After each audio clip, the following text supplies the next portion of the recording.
Nakakaloka ang pagkaumaling ng mga fans sa tambalang Ash dress na Ashdin Olvega at Andres Mulak. Talagang kinababaliwan sila ng mga fan at marami nga ang umaasang magiging magjowa sina Ashdin at Andres.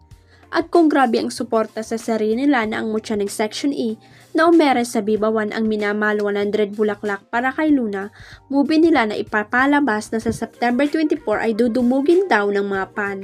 Naghahanda na nga ng napakaraming black screenings ang Ash Dress fans para sa movie na iyon. Sisiguraduhin daw nilang magiging blockbuster ang minamahal 100 bulaklak para kay Luna. Anyway, si Viva Arcada na Ultimate Funcon and Grand Concert ng Viva Star on August 15 kung saan bibida sina Ashdin at Andres ay susugod daw ang fans nila para suportahan sila.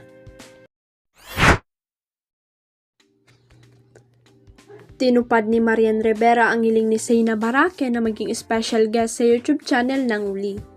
Panalong-panalo nga ang bagong content ni Zainab na sa mga oras na sinusulat ito, halos mag-1 milyon na agad ang views sa loob pa lang ng 16 na oras. Anyway, pareho ngang taga Cavite sina Marian at Zainab at nakakatuwang panoorin pakinggan ang mga kwento nila tungkol sa mga karanasan nila sa lugar na yun.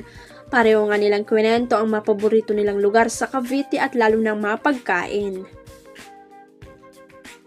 At syempre ang bongga ni Zainab na hindi niya pinapunta pa sa Cavite si Marian dahil nagpa-design na talaga siya sa isang lugar na nagmistulang piyesta sa Cavite na kompleto ng mga masasarap na pagkain na kilala sa lugar na yon.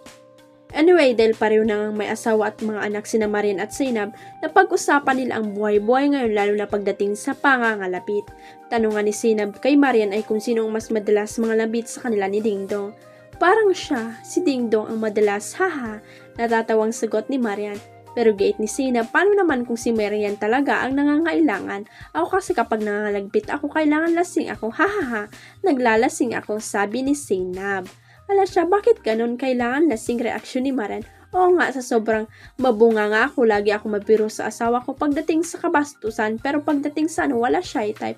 Pero pag lasing ako, okay go, patong tayo, haha, chika ni Zainab.